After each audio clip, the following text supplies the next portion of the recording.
Graça e paz, meus amigos. Eu gostaria de ter um pouco da tua atenção para nós meditarmos na palavra de Deus. Há um trecho das Escrituras no livro de 2 Coríntios, no capítulo 5, versículos 17, 18 e 19, que fala a seguinte, a palavra de Deus. Assim que se alguém está em Cristo, nova criatura é. As coisas velhas já passaram, eis que tudo se fez novo. E tudo isso provém de Deus, que nos reconciliou consigo mesmo por Jesus Cristo e nos deu o ministério da reconciliação. Isso é, Deus estava em Cristo reconciliando consigo mesmo o mundo, não lhes imputando os seus pecados, e pôs em nós a palavra da reconciliação. Também no livro de Romanos, um pouquinho atrás, também no capítulo 5, a palavra de Deus nos fala nos versículos 3 até ao 7, até o 8, perdão. Não somente isso, mas também nos gloriamos nas tribulações, sabendo que a tribulação produz paciência, a paciência a experiência a esperança, e a esperança não traz confusão, porquanto o amor de Deus está derramado em nosso coração pelo Espírito Santo que nos foi dado. Porque Cristo, estando nós ainda fracos, morreu a seu tempo pelos ímpios. Porque apenas alguém morrerá por um justo, pois poderá ser que pelo bom alguém ouse morrer. Mas Deus prova o seu amor para conosco, em que Cristo morreu por nós, sendo nós ainda pecadores. Essas duas passagens são trechos profundos da palavra que nos ensinam sobre o fato de o nosso Deus ser um Deus reconciliador. A gente observa que não foi o ser humano, não foi o homem que buscou se reconciliar com Deus. A Bíblia diz que aqueles que se faz amigo do mundo se constitui inimigo de Deus. As nossas obras, os nossos pecados, as nossas atitudes, eles depõem contra nós e nos fazem inimigos de Deus. Deus poderia, na sua soberania, Deus tinha duas opções. Deus poderia nos destruir, ou Ele poderia nos salvar. E Deus é tão gracioso que, ao invés de nos destruir, Ele resolveu nos demonstrar a sua graça, o seu amor ali na cruz. É certo que um dia o juízo de Deus virá sobre todo o pecado, sobre toda a terra. Mas antes de Deus manifestar o juízo, Deus ele manifesta a sua graça. Deus manifesta o seu amor, a sua misericórdia. E esses textos, eles falam muito ao meu coração. O primeiro texto de Coríntios, 2 Coríntios, a Bíblia fala de Deus como um Deus que nos reconciliou consigo mesmo em Cristo Jesus. Nós estávamos sem conciliação com Deus, afastados de Deus. As nossas atitudes, os nossos pecados, eles nos afastaram da presença de Deus. E por mais que o ser humano, depois de Adão, quisesse fazer o bem, Paulo fala lá em Romanos 7, que o bem que eu quero fazer eu não faço, mas o mal que eu não quero está sempre diante de mim. Miserável homem que eu sou, quem me livrará do corpo dessa morte? Não havia para o ser humano possibilidade de salvação, mas Deus, em sua graça, Ele projeta, mesmo na queda do homem, e Ele promete ali à mulher que da barriga da mulher, do ventre da mulher, nasceria um que pisaria a cabeça da serpente.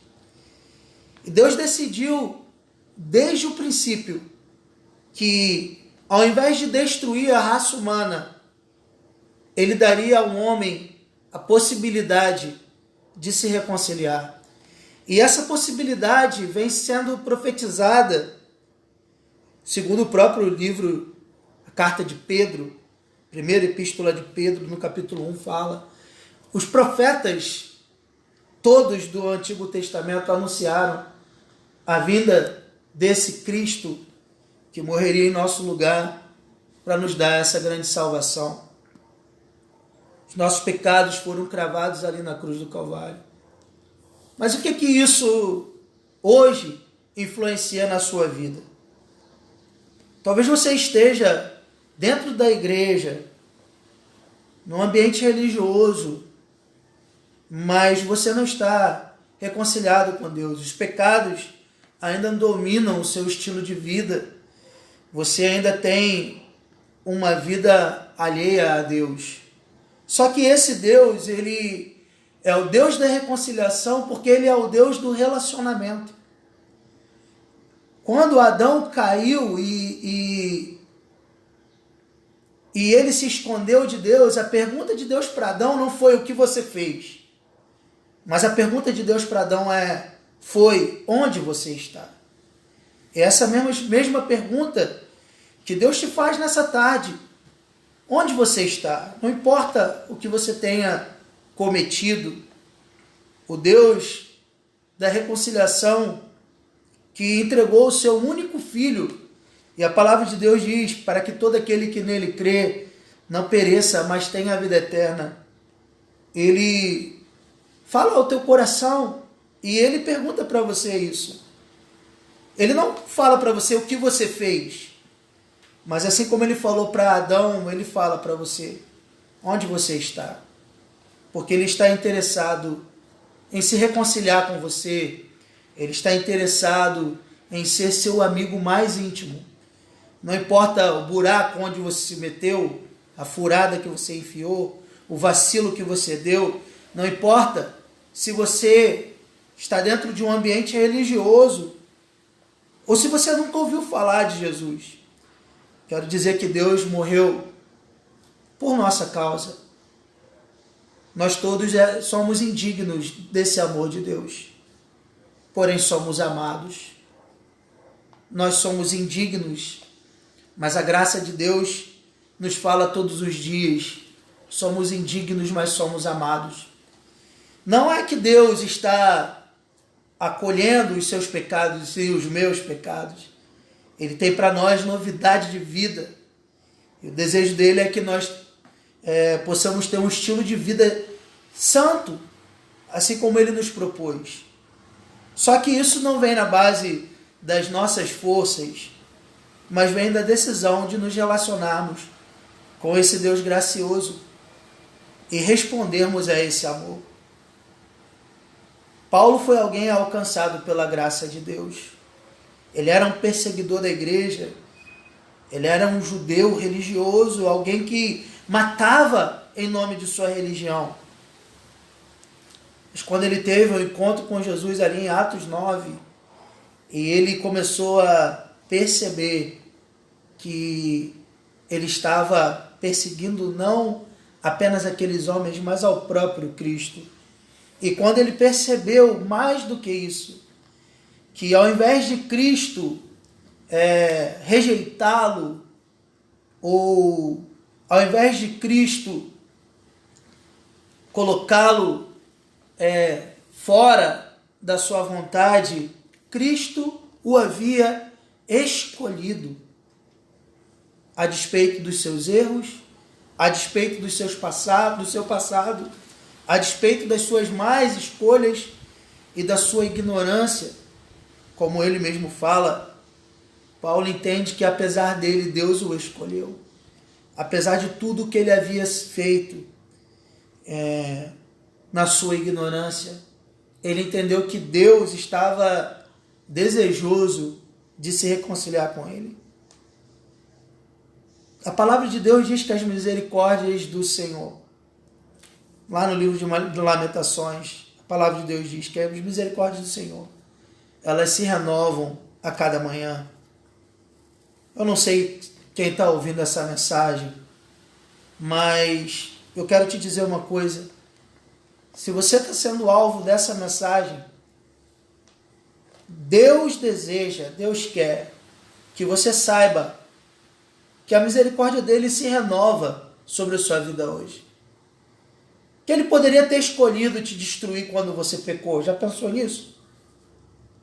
Quando você errou, quando você se afastou da presença dele, assim como o filho pródigo, o exemplo que Jesus dá lá no livro de Lucas, no capítulo 15, e aquele menino sai da casa do pai, você já deve ter ouvido a história, e gasta todos os bens do pai, mas quando ele cai em si, Jesus está dando o exemplo ali daquilo que o Espírito de Deus faz no coração que se arrepende. Ele não apenas cai em si, mas ele olha para a circunstância dele, ele olha para como ele era tratado do seu pai. E ele percebe, não, tem alguma coisa errada na minha vida. Meu pai trata bem até aqueles que trabalham para ele. E eu aqui sendo filho, estou dessa maneira. E ele volta, esperando que o pai o tratasse de uma maneira como um dos trabalhadores, de uma maneira abaixo daquilo que ele saiu de casa. Só que quando ele chega, o pai vem ainda de longe e ele vai falar aquela frase que ele treinou o tempo inteiro e o pai o interrompe, né? É uma cena realmente linda que ilustra o amor de Deus por você, por mim. Não nos dias que nós acertamos tudo. Não nos dias onde nós mesmos damos um ok para as nossas práticas. Mas quando ele poderia exercer juízo. E ele resolve exercer graça. Como eu disse, Deus não está aí para provar os nossos pecados. Mas se você está caído, e se você sente no seu coração hoje que essa palavra veio para você, eu quero te dizer, Deus é o Deus da reconciliação. Ele quer se reconciliar com você. Ele quer te levantar. Ele quer restaurar a tua vida, tua família, teu ministério. Ele quer restaurar a tua comunhão com Ele. Não perca tempo com as ilusões que esse mundo tem. Entenda que Ele enviou seu Filho para nos reconciliar com Ele. Se arrependa dos seus pecados. Se arrependa. Peça a Ele para quebrantar teu coração e gerar em você um coração novo. O texto de Romanos fala que quando nós ainda éramos inimigos de Deus, Ele morreu em nosso lugar. E aí o texto fala para você que pode já ter aceitado Jesus em algum momento, ou melhor, Jesus te aceitou e você já caminhou na presença de Deus por algum tempo, e hoje você está afastado, talvez ainda esteja frequentando as igrejas, apesar desse momento de pandemia e a gente não está tendo tantas reuniões públicas. Talvez você esteja até em um ambiente religioso, mas o seu coração não é mais o mesmo. Ele está atento a você e Ele quer te reconciliar, Ele quer te aproximar, quer colocar de novo sandálias nos teus pés, anel nas tuas mãos, te dizer que você é filho, que você é filho amado, fazer uma festa para você e receber você na casa como um membro da família. Você é filho de Deus. E ainda que o diabo te acuse, porque é isso que ele faz. Ele faz você viver uma vida que desagrada a Deus e na hora que você quer se arrepender, ele lança as acusações, te chama de hipócrita e soam vários pensamentos na tua cabeça. Mas o Deus que enviou seu Filho para morrer no seu lugar, Ele é o mesmo que hoje pode levantar a tua mão, te cobrir de graça, te saber o que é ser amado e te dizer que você é filho. Você é filho e você é filho amado. Deus abençoe sua vida. Deixa eu orar por você, em nome de Jesus. Deus Santo, eu quero te louvar nessa tarde, pela sua palavra, por esse tempo.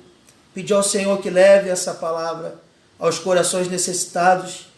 Supre as minhas limitações, naquilo que eu não soube comunicar, que o teu Espírito possa falar a cada coração e que o Evangelho, a graça do Senhor, possa alcançar as vidas, transformando, gerando quebrantamento e arrependimento, e que possa haver salvação para a glória do teu nome.